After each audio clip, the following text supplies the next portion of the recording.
Okay. Welcome again, everybody. Thank you for coming out for this meeting. This is our first chapter meeting for the new society here with the Idaho chapter of ASHRAE. Many of you are not ASHRAE members, so that's okay. We want to make this meeting accessible to anyone who's interested as possible. Welcome to those that are attending online. For your attendance as well. Normally, at our chapter meeting, especially the first one, we have our chapter president give an address at some time and some announcements. But our chapter president wants to make this today. So I'm just going to go through a few housekeeping announcements for ASHRAE, and then we'll jump into our discussion. First off, restrooms. Okay. There's restrooms straight out back down the hallway, or around the corner here, stage right to the left. There's about that direction. And then I want to just let you know about some upcoming meetings we've got planned already. Our October meeting is on the 19th. It's going to be a dinner meeting, followed by trivia night. So we're going to try and focus on some student involvement there, and we'll be hosting distinguished lecturer from ASHRAE, Devin Avalon, who's actually part of our technical conference this past May. And so he's going to he has some experience hosting trivia nights, and so we thought it was a good time to work for that. In November, we are going to be meeting the first Wednesday instead of the third, so it's a tight turnaround from October, partly because we're sharing a distinguished lecture speaker with the Utah chapter. So that's the way that worked out. We're going to have Kishore Bihari. He's also been part of one of our technical conferences in the past, a very popular speaker. He's going to give a 2-hour workshop in the morning on airflow management, and then followed by our lunch presentation that day. He will also be participating in the issue conference in the fall that Thursday, Friday. What is it? I think he's speaking on Thursday, so if you are engaged with issue as well, he will be. And then for December, we will be having a refrigeration presentation. Topic is exactly the goal is to have a facility tour of that. So we're looking at either an ammonia system tour or a supermarket. So we'll have more details on the website and emails coming out about those things in the near future. With that, I'm going to jump into some introductions for our panel. First off, my name is Dan Russell. I've been involved with ASHRAE chapter here for quite a while. I'm currently the CTTC chair, which means I'm in charge of planning meetings, and I've got a great committee starting this year. So thank you to all of them.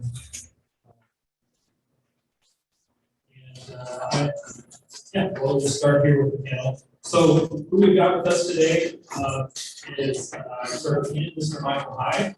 He's with the Idaho Division of Occupational and Professional Licenses.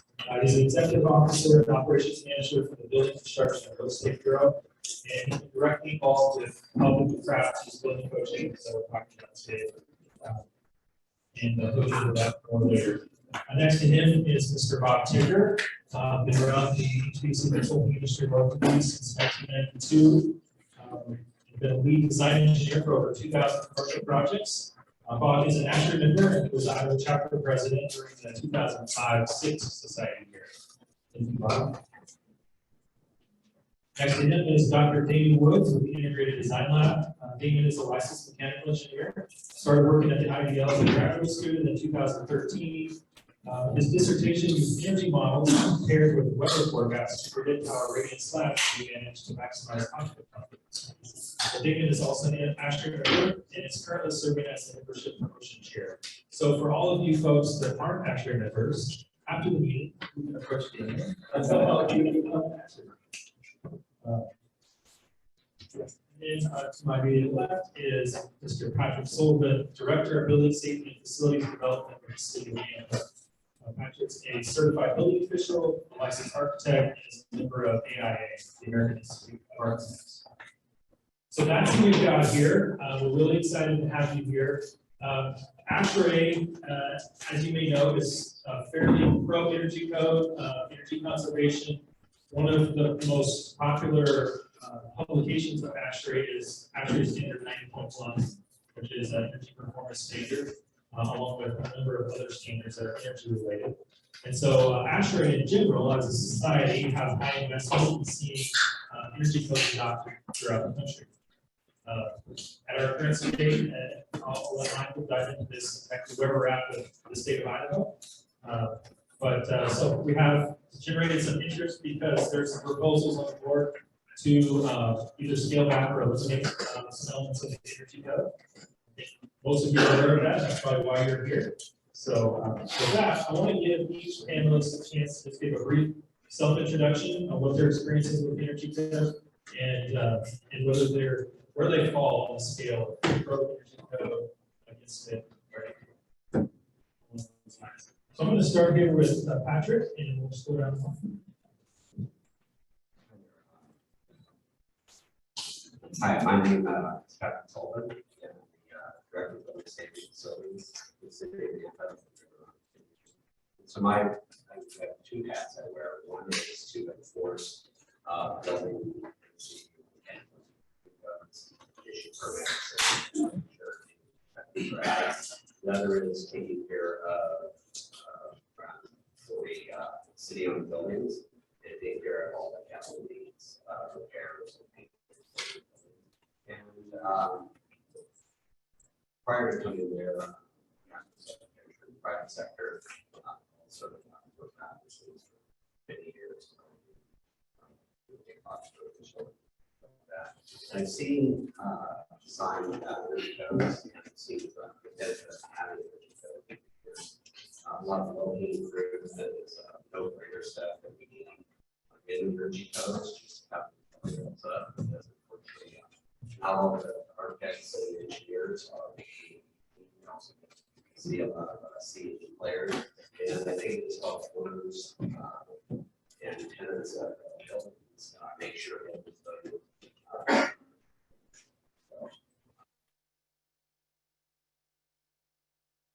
it's all requirements in your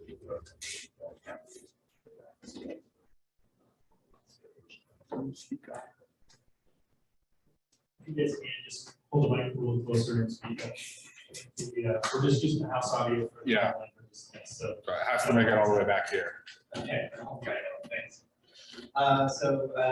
David Woods here. You can see a lot of ASHRAE folks, and like Dan said, not a member,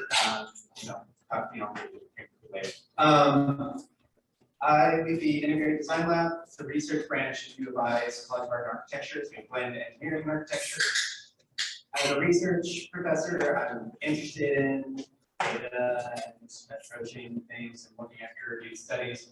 I'll try to present some of that today, but please know that I can't speak on behalf of the entire university.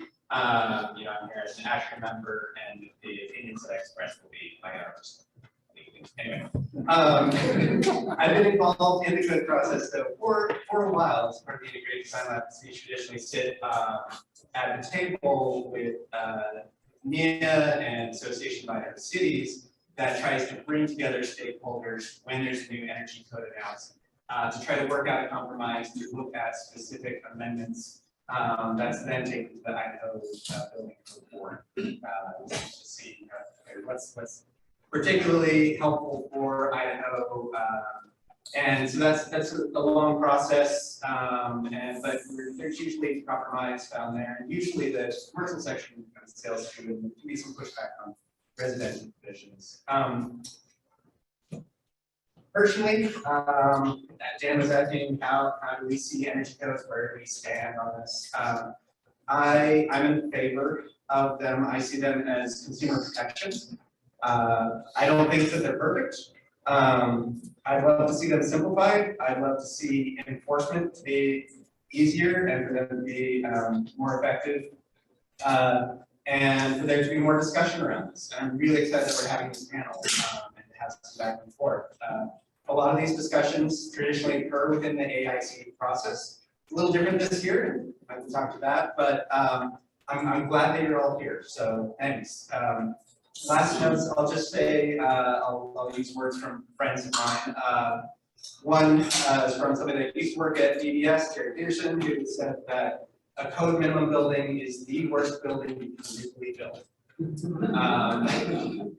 so I think once again, consumer protection, it's fair having that. My best friend's an architect. She says codes are a hassle, they're annoying, and I feel that way all the way up until there's a natural disaster somewhere else where energy codes weren't enforced or weren't in place.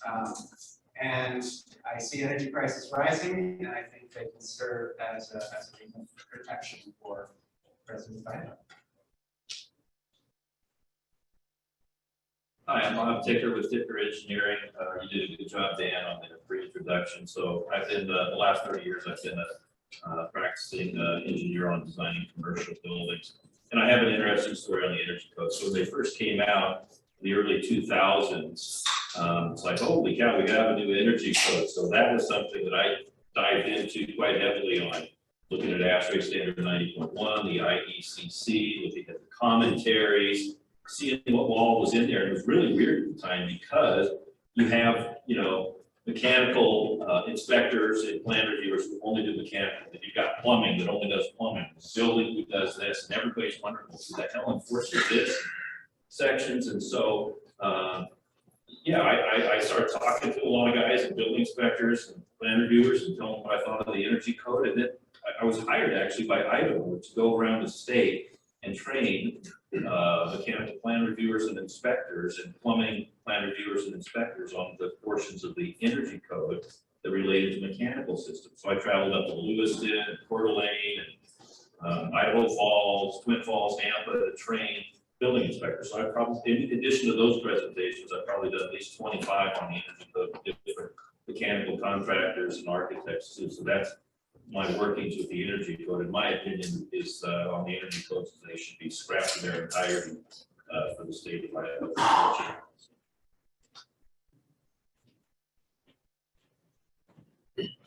Again, my name is Michael Hyde. I'm the operations manager and executive officer for our building construction and real estate bureau at Idaho.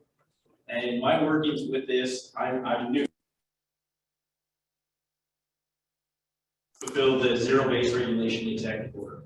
And that executive order came out in 2020, where it set a cadence schedule for every IDAPA rule chapter or permission that has an IDAPA rule chapter to go through the ZBR review process.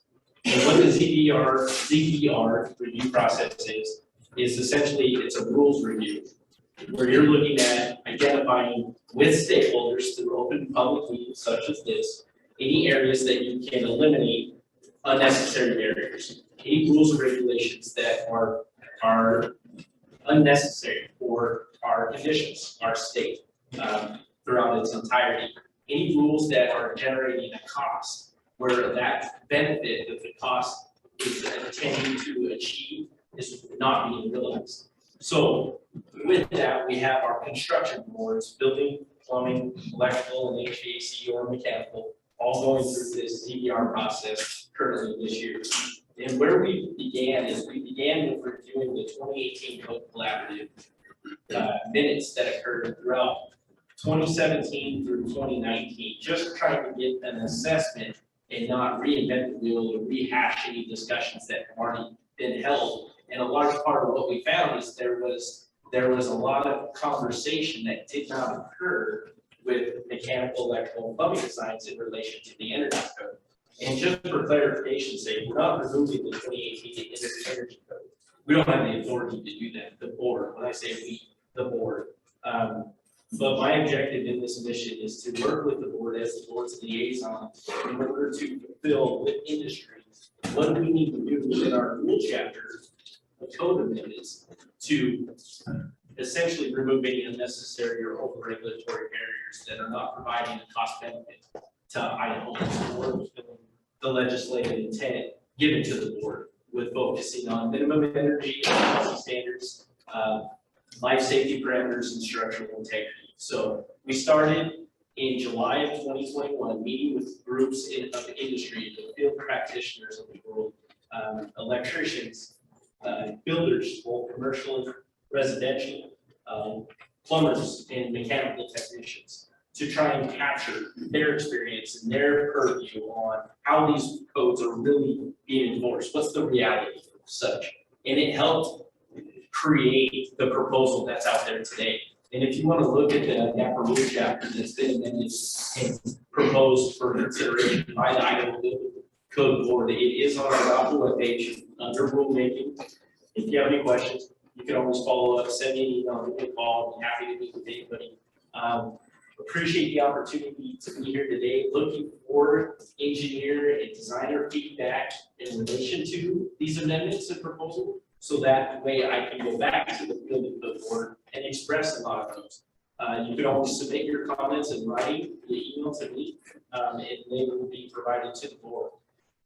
Where we're at in this process is, again, we started in July of 2021, is we worked with the board through open public meetings, board meetings, co-collaborative discussions, and such. And right now, where we're at is, we've had the first negotiated rulemaking hearing this month, where the board listened to the public feedback that came in and the written feedback that was submitted and reviewed for consideration.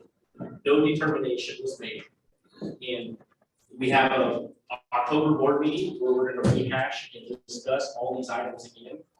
But the vote or decision of the board on whether to send these proposed amendments forward will happen November 15th at 9 a.m. where it's a second negotiated rulemaking hearing where everyone in the industry, all stakeholders, can produce their verbal comments or all provide their written comments to the board. And at the conclusion of that meeting, the board will vote whether to send these proposals with the amendments to the energy code to the legislative session of 2023 for the legislature to determine what to do. So I appreciate the opportunity. Looking forward to hearing your feedback today. I'm neutral. I'm just trying to get the CPR task fulfilled and reduce any barriers where they exist. Thank you, Mike, and everybody else on the panel. So as you can see, we have a good, broad representation here. Some of you may come for the fireworks, who knows? Talk to these guys, already told them no, fighting, no hiding. I think we're gonna have fun here. So the way I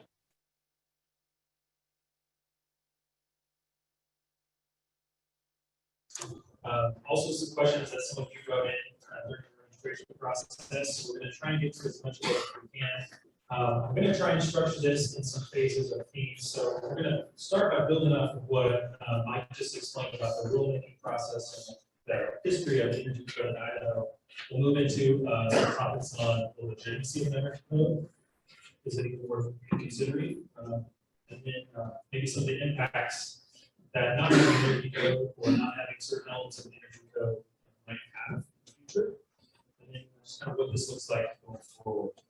So to get started, just kind of touched on this a little bit, but whoever wants to answer this, when was the energy code first instituted in the state of Idaho? I believe it was instituted in 2009. So with the before 2008. And It started back in 2000. it did. It was Was the it first adopted? Yes, 2000 was the first cycle adopted, and then it went to the 03, and from the 03 it jumped to the 09. And so I might kind of explain the process that a little bit about how we're at the point we are now. But in terms of general energy code adoption, how did we arrive to the 2018? On that, we had an energy code. 18 months. And they got to the board. Basically asked their stakeholders to be part of that.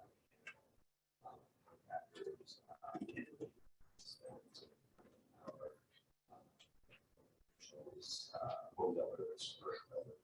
So, and we met several times, we actually changes between 2009 and 2015 energy code, 18 energy code. Parts of each of those codes were residential. So it was a very long process, and we ended up with a 100-page document where we took each section of the energy code. Especially, there's a lot of pushback from residential home builders, so we ended up still in each code cycle.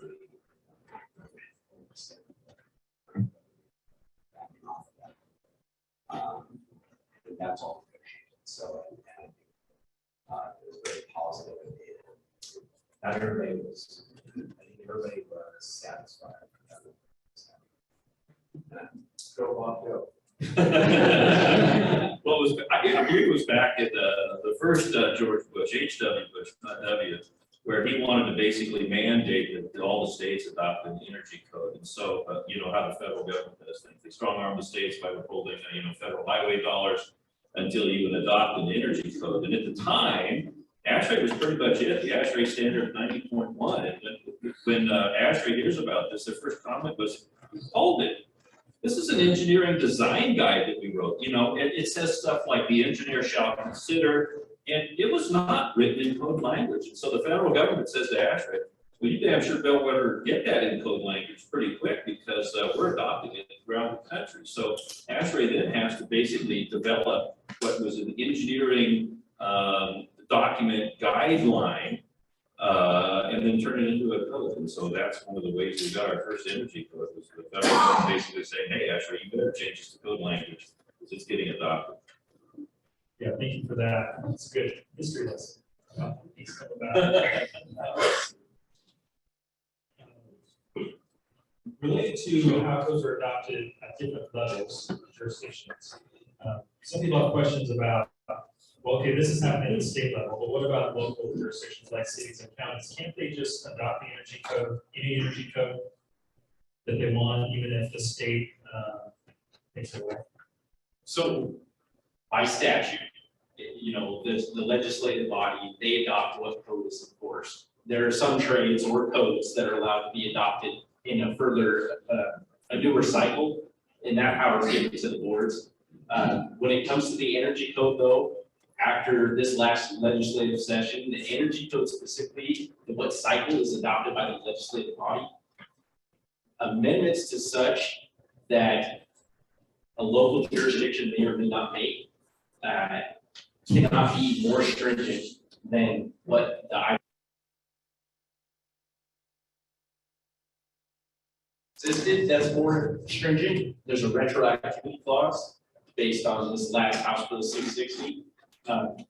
That would keep those factors in place or those ordinances in place moving forward, but any new ordinances that are more stringent than what's been adopted by the Idaho Building Code Board would be a violation of legislative statute. Okay, thank you. One thing that's also come up in questions is there's been significant emphasis in the current rulemaking process about focusing only on measures that offer life safety benefits. So some people wonder, are benefits like occupant health, environmental quality, operational costs also benefits that the energy code distributes? And if yes, why are those factors not under consideration for the current?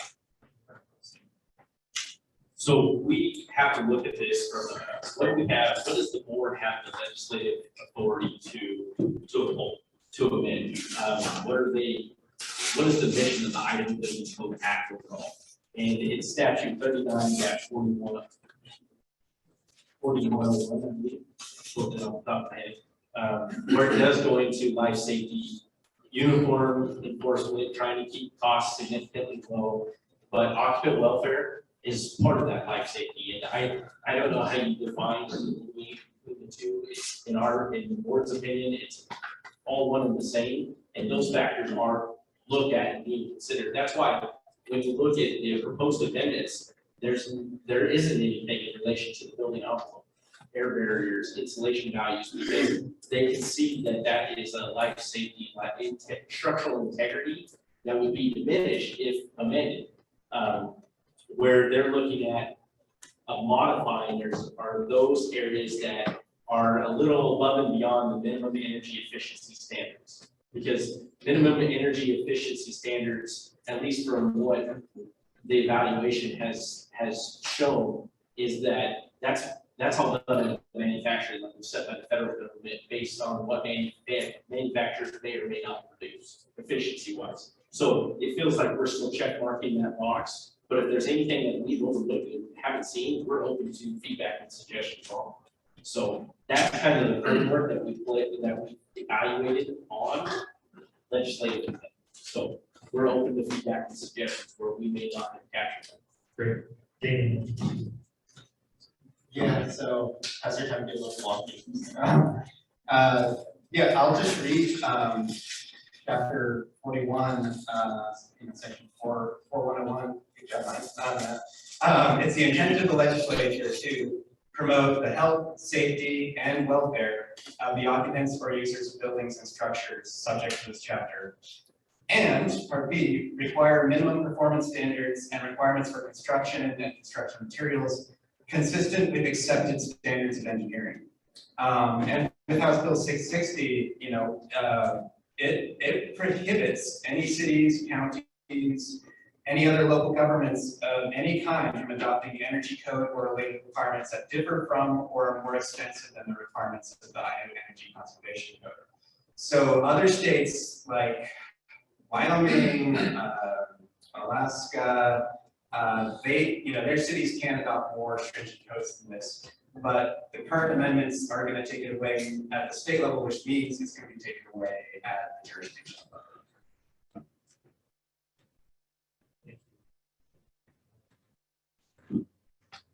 Follow up to that, it sounds like the energy code, if I understand correctly, the energy code is the only code that's that way. That's correct. Is there a particular reason for seeing the energy code out? I don't have enough supportive information to tell you the answer one way or the other. That's just the only code right now that lives or is enacted this way.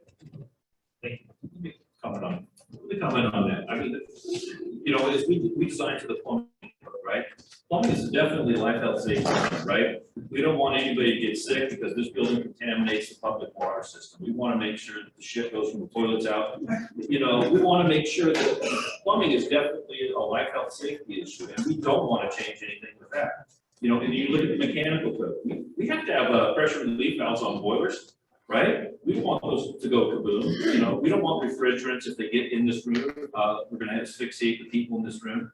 The plumbing and mechanical codes, in my opinion, are life health safety codes. The energy code, however, in my opinion, is not a life health safety code. It's like, hey,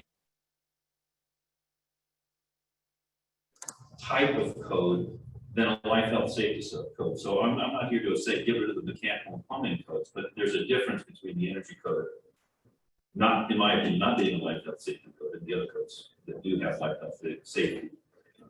Actually, I'm just stick with Bob on this one.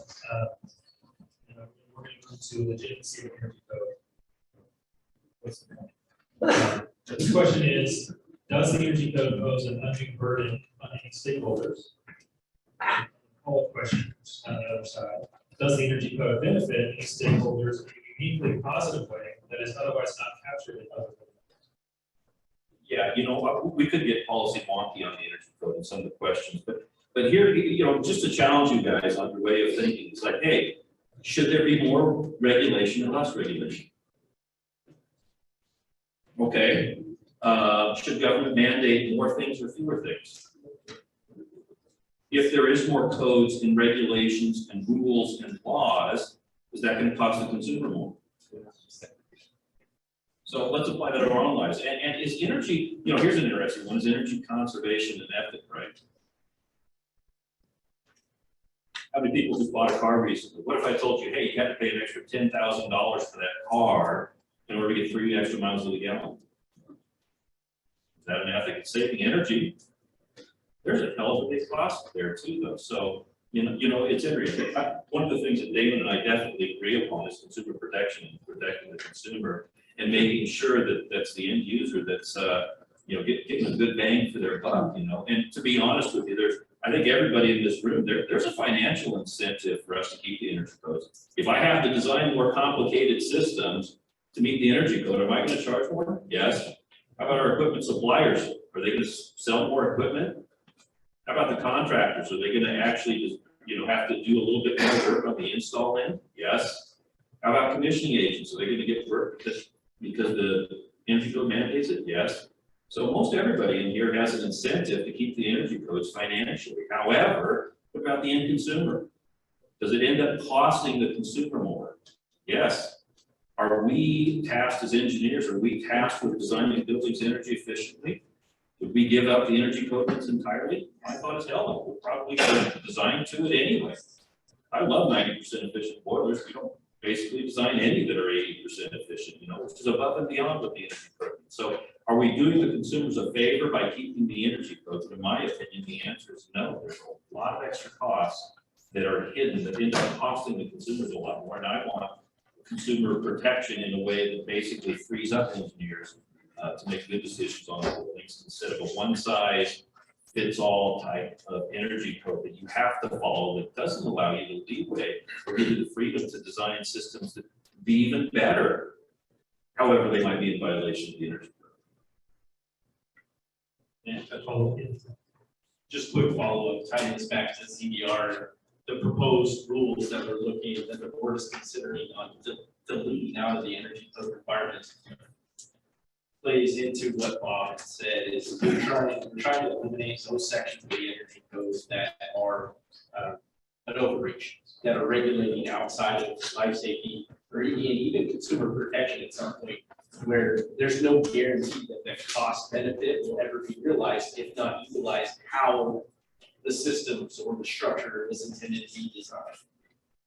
If homeowners or building occupants aren't educated to utilize the structure accordingly, do you ever recognize or reap those benefits at any point? So outside of that, I'm just trying to look at it from a permissive and pragmatic perspective for what's right for Idaho, and deleting certain sections that may be an overreach, eliminating consumer choice, whether that's on a residential setting or a commercial setting, that has no negative impact on life safety, especially if other codes capture, ventilation requirements and things of the sort. But also allowing opportunity for designers, architects, contractors, developers, a free market enterprise essentially to utilize that as a marketing opportunity rather than mandated by our state government. So, sticking with that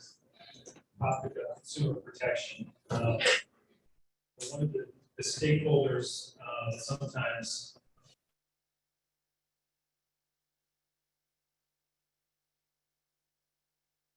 building occupants, renters, tenants, and so forth. So, in your opinion, what role does the energy code play, if any, in protecting the interests of future purchasers, renters, or tenants of buildings that are constructed in Idaho?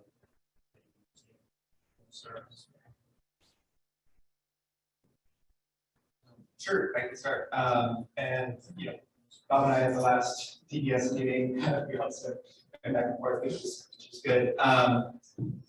I would love to work and live in a building that Bob Ticker designs, that a lot of the folks in this room would build and design. These codes are not for the designers, they're to protect against the worst.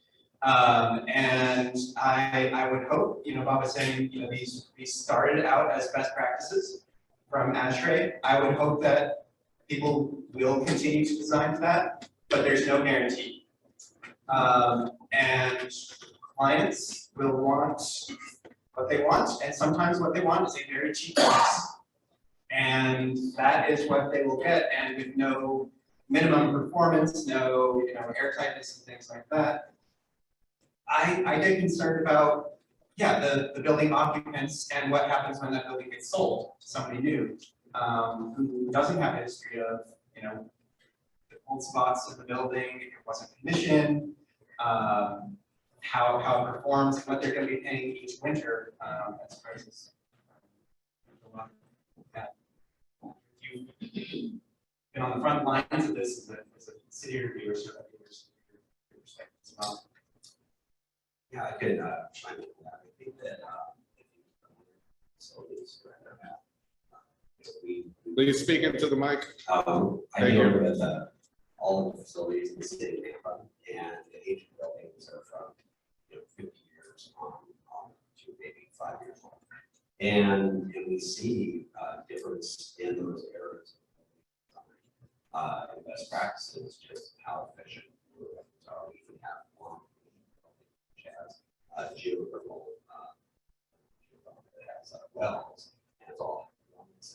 significantly less cost per square foot.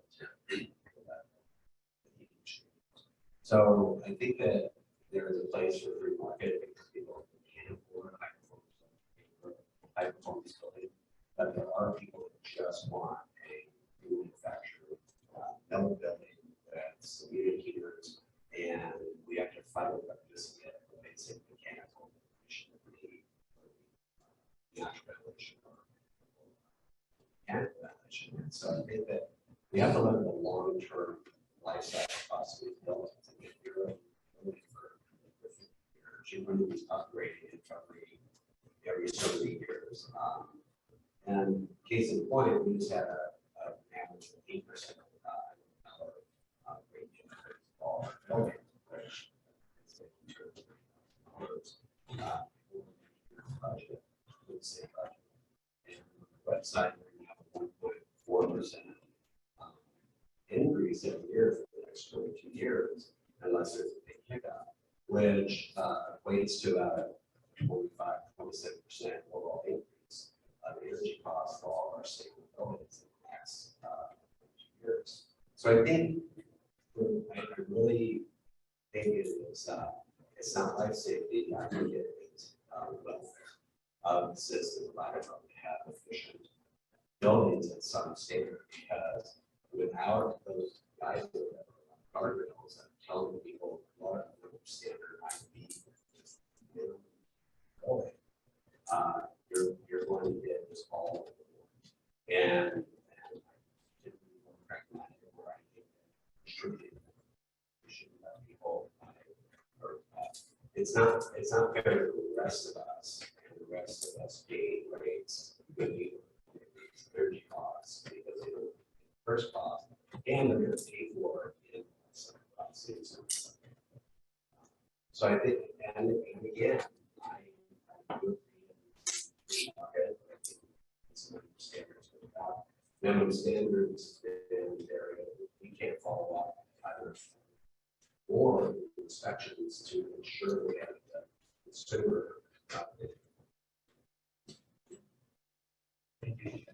Well, Yeah, I'll speak to that a little bit too. I mean, the question is does the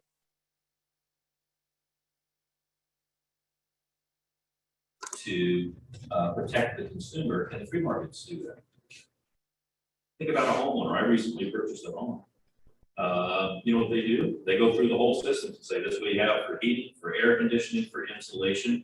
You know, could the free markets do that, where they basically go through and basically say, hey, I've got a home inspector, he gems some stuff into a little program, comes up with like a com check type report that says, hey, this home rates on a scale of 0 to 100, rates an 82.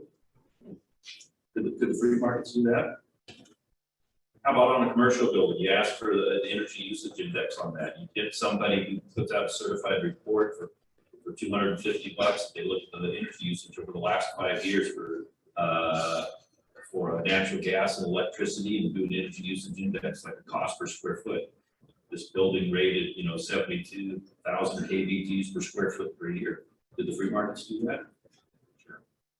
So why do we have to have somebody else telling us? I'm just saying that there's other options. Maybe you don't agree with that.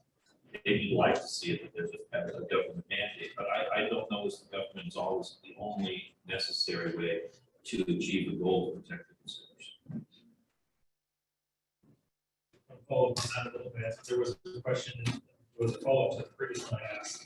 Without an energy code as a baseline construction standard, how do you ensure prospective buyers or renters are aware of energy requirements of the building to produce? You kind of touched on some possibilities. I'd like to hear from anyone else who thinks how feasible that is to obtain utility data from the planning to rent or buy, and then also maybe touch on a different category of occupants who may be a renter. There's loads and loads of multifamily projects going into our state right now, being constructed right now. And most of those people renting probably aren't going to have the ability to acknowledge to do due diligence or something for a place to rent. The cheapest place to rent, what is the impact on them? Energy wise. start on that. ASHRAE, American Council for Energy Efficient Economies, came out last month, a study that 1/3 of renters could not pay their energy bill in the US. So I think it has a big impact. The question that often comes up is, okay, how much are we saving? You know, there is a burden on designers. You have to spend more time, there's more code language. But are we moving that burden to consumers is the question. To renters, to those people that are paying those bills. And the question is, okay, what are the savings between what we've got now and what we might go to? It's really hard to do that analysis because it's kind of like, how deep is the hole? How bad can these buildings get? I think is an open question. Yes, we're keeping minimum sizing for mechanical systems and we're keeping the envelope requirements. In the words of a letter that was submitted on that by the power, the rest of the energy code is being eviscerated under these proposals. And so in August of this year, 1 out of 5 Idahans cannot pay utility bills. It's about 245,000 people in the state. We're probably a well-to-do group here, but the buildings that we designed impact more than just us. I just like to put that. Move a little bit off of that consumer protection topic. Get your crystal ball out. How do you think the design of mechanical systems would change in Idaho with the lack of energy code? Touch on it a little bit. And along with that, which features of the energy code do you believe are at the highest risk of not being implemented if they are not enforced by the energy code?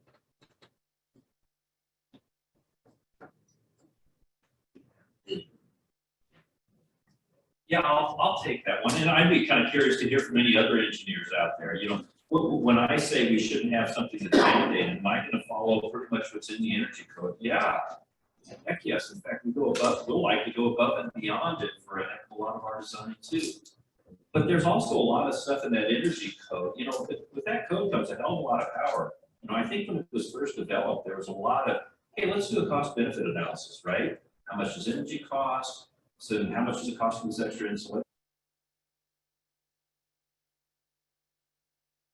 Paid for 6 kilowatt hour. You know, New York City, 25, 30. You know, so there's a difference in the type of systems that I would design for Central Washington versus New York City. Does the code take those energy cost differences into account? Absolutely not. So we would likely still follow the energy code for the majority of the situations. However, there's a lot of stuff that's gotten in there by industry, trying to sell more insulation or more pipe. And you guys who design systems know what I'm talking about. Economizers on 5-ton furnaces. Woof. Hot water research lines that have to be within a couple feet of a lavatory. Woof. Boy, we got a hell of a lot of extra copper pipe. We got a hell of a lot of extra insulation. What are we gaining? A lot of money in the people who sell copper pipe and insulation. Does it benefit the consumer? No. I mean, those are just a few areas. So, but if you allow designers, engineers, architects to make decisions, I still think they're going to make decisions that are in the best interest of the public. But there's a lot of things in there that have been written in, not because they make sense energy conservation wise, but because industry has found out that, hey, if I'm on that committee to show what goes into the code and I can get more water heaters sold or more pipe sold or more insulation sold or, you know, a more efficient way, you know, there's a lot. And I think those are the costs that actually do hurt the consumer because we have to follow something where we don't have the leeway to make our own good decisions, but we have to enforce to follow a code. Doesn't take a lot of things into account. So I think there's a few issues with the code. And I think, you know, hey, these engineers and architects are smart guys. They're good guys. They want to do what's best for their clients, for the public. And so if we give them the freedom to do that, I think that's what you want to have is good buildings. And I think if there's less costs that go in due to regulation, maybe some of those consumers who are struggling to pay their power bills can not pay them. Isn't that why we performance path? Excuse me? Isn't that why there's a performance path so that architects and engineers can like do their own thing as long as the performance? Yeah, there's a performance path, and if we do a performance path, I mean, you don't have to follow a prescriptive path. You can do the performance path, but you gotta pay somebody like me or somebody else in this room to do a performance path analysis. That could be a very expensive $5,000 performance path analysis that's done in order to get some code official to buy off on it. So yeah, there's cost. We can do that, but there's also costs that are associated with the performance path too, to prove that you have met some requirements, and that can be fairly extensive, and you also have code officials who didn't have to review them. There's some costs that are associated with that as well. Thank you. I'll jump in, let Michael continue on this one. I forgot to say something at the beginning. Thank you for the question, Eric. Yes. But I did forget to mention, just to keep with the flow of things, we're not taking questions from the audience today, but these folks will be, these guys will be around afterwards if you want to approach them.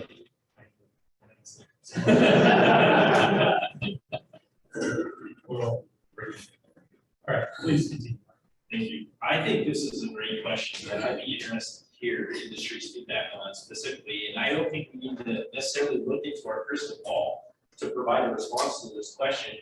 I think we can look at the reality of what's occurring in our state, energy enforcement wise, because I believe there's 4 jurisdictions that do not enforce codes whatsoever. Not just the energy code, but buildings, residential, mechanical, none of it. And so I asked for any designer that has built in a jurisdiction like that, what have you designed to? I mean, I don't think we have to look specifically at these proposals. We just look at the reality of the enforcement of the energy code that currently exists here in our state, especially in those areas where building codes are not enforced and not regulated. And you know, what's the outcome for those structures, whether it's commercial or residential? And I don't believe there's any data out there that shows or any test research that's been done in those specific areas, but I haven't heard of any catastrophes. And we would be the first to hear about it, you know. So I'm interested. If anybody has any feedback or designing any type of hotel or large commercial structure in those areas of the state. Are you able to share what those jurisdictions are? You know? Yeah, I do. Bonner, Boundary County, Custer, and Idaho County. And I know off the top of my head that do not enforce the building codes. Well, I would love to have you on the, code collaborative. Simplify language as much as possible and make sure that it's not, just for the sake of one person who's gonna profit off of something, right? That's not the principle of protection, that's not what we want. But these are the conversations that typically occur over the last time it was an 18-month time span. And I'd love for that to continue rather than just Xing them all out. In terms of jurisdictions that are having trouble enforcing them, I sympathize with that, and I think that's an issue with enforcement, but not a reflection on the value of itself, the value of having energy efficiency in those systems. And I would love to see better ways to streamline and simplify things so that there can be better enforcement. There was a study in 2019 that said just by enforcing our current code, just residential specifically, Idaho households collectively could save about $500,000 a year. 400 and, I've got the numbers here. A lot. $479,000 per year. Just by increasing our compliance with what we've already done. So I'd love to see that. I'd love to see it work. I'd have to maintain. I think that, and I also agree with Bob, that there's a lot of things that are they're not relevant. In that, designers have to. There isn't an out for it. There's not enough exceptions to some of the scenarios. Like sometimes in building code. Yeah, you can design this way, but you have these 5 conditions you don't have to. Like, just a great example. In some buildings, they make a lot of sense and they save a lot of money. You put it on every school, put it on that. So obviously, without the savings because because they're not in session. A lot of times they realize savings during the shoulder seasons when they might be see, but they're not conceived in session during late.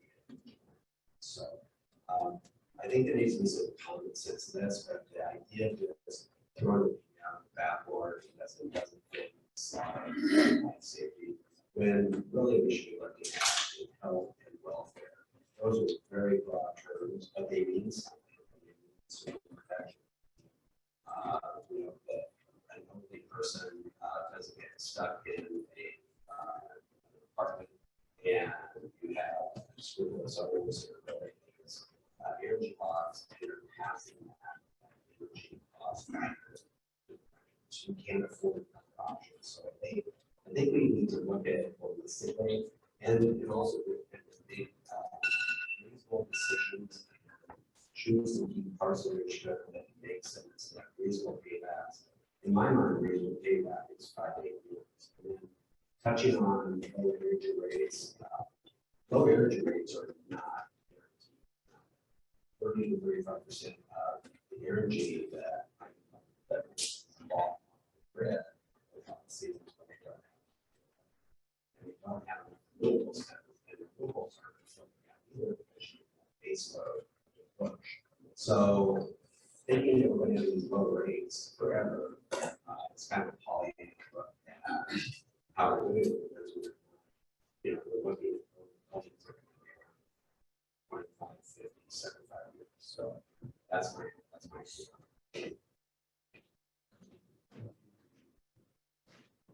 think most of the questions we had on our list have been answered in some shape or form, and so I kind of want to lean towards the conclusion of our time together with this question, which is again it's partially been talked about.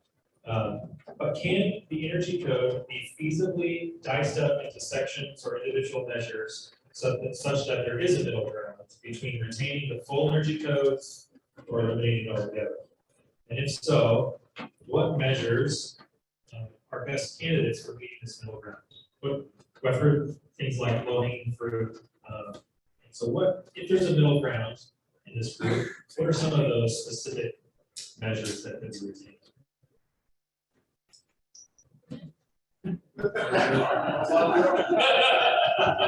Well, I'll actually listen. And I think that economizers on certain sizes. How the buildings operated, what season, it's like it's something like a police station that's, $40 building. It's going to be not like 365. That makes a lot of sense, and it's just that you have to just go and run them. Again, those numbers contain so much dollars to run those numbers. So, it's right, there's a lot of design, but I think that there's a way to sit down with install people design and take a reasonable stab at it. We can go through section by section. We can find things that really make sense and things that don't, like lighting, for instance. If you have, like right now, what's the is LED lighting first came in, all these lighting don't make a lot of sense anymore because we're already in a very low wattage per square foot lighting solutions, whereas the automated controls cost a lot of money and they don't last the life of the building. You have to change them out several times during the life of the building. The other thing is simplify the residential code. We're doing that. On production buildings, even though they put in an energy efficient furnace, let's just figure out what that should be. But we're seeing on all the production buildings, we're seeing furnaces replaced 7 or 8 years after we get the furnace new up. So we've got people that are likely replacing the furnace for their mortgages. So there's a lot of trade-offs, and I think that we need to discussion of it, but see what's on the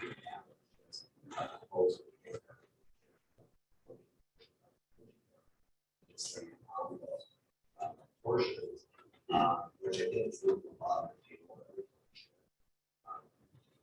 look at. To adopt that.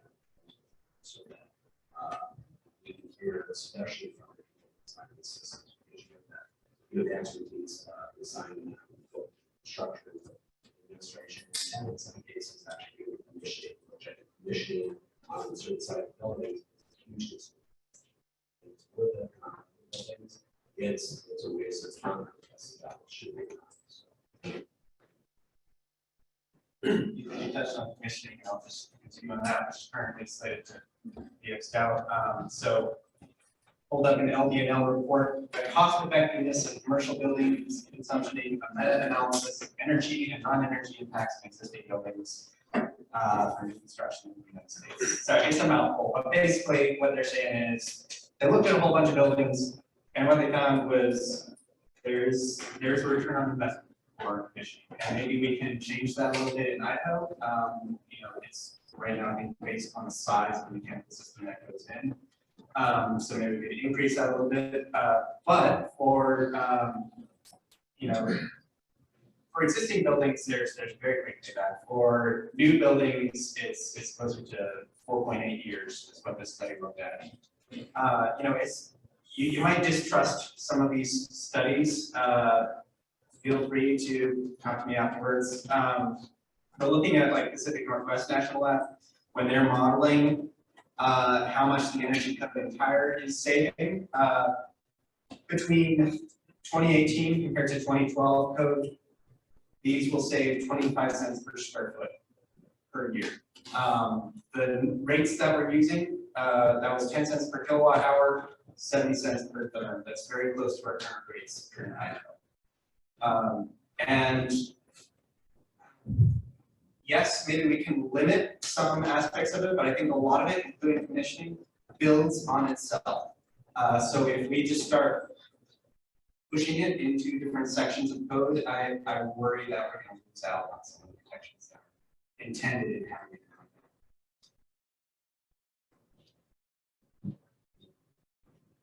Yeah, just to kind of get my viewpoints, you know, my thought is not, hey, we should just design energy pigs and just let them go and hell with it, I don't care about it. I mean, you know, we take pride in doing very energy efficient. When I did remodel my home, every light I have is LED with a dimmer switch on, every one, and it's like, hey. And low energy use buildings, that's what they want. They don't want high energy use buildings, and it's awesome to see this energy usage for lighting power. They even came over to our office yesterday, had a great graph on how lighting power levels have substantially reduced the innovation of LED, how that now takes HVAC loads, takes it way down. We're getting more efficient energy equipment. I think these things will happen, even without it being mandated. So, you know, yeah, you would go through and say, well, let's take this section and cherry pick this section out, add this one in, don't do this. But I still think that consumers, even if we don't have an energy code, are going to demand low energy use buildings. That's what we're going to continue to provide them. And I think if you ask most engineers here, hey, are you going to shy away from that? The answer is hell no.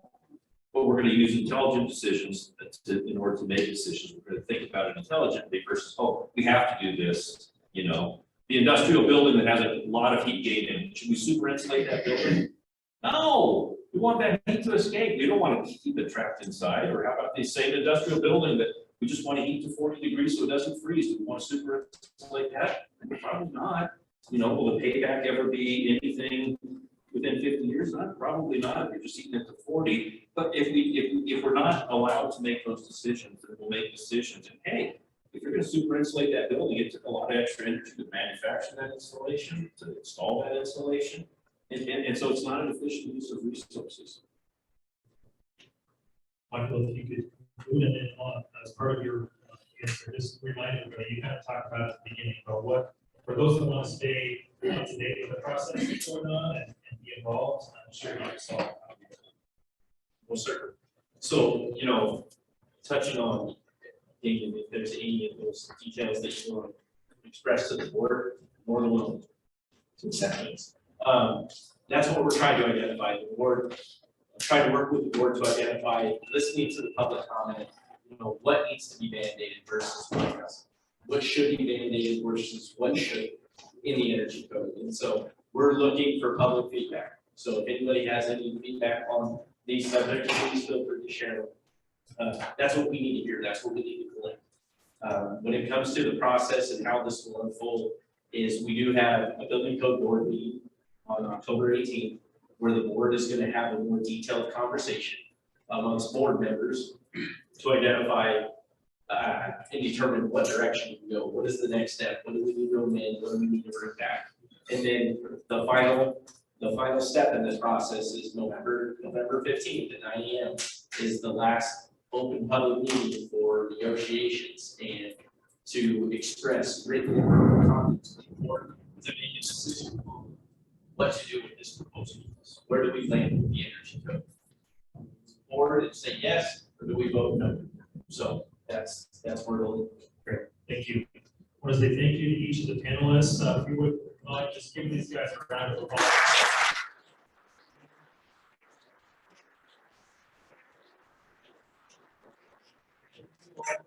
This is record attendance, I think, for an ASHRAE meeting in person. This is fantastic.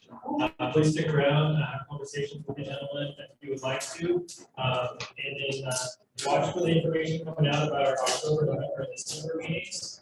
And we look forward to seeing you all there. Thank you very much.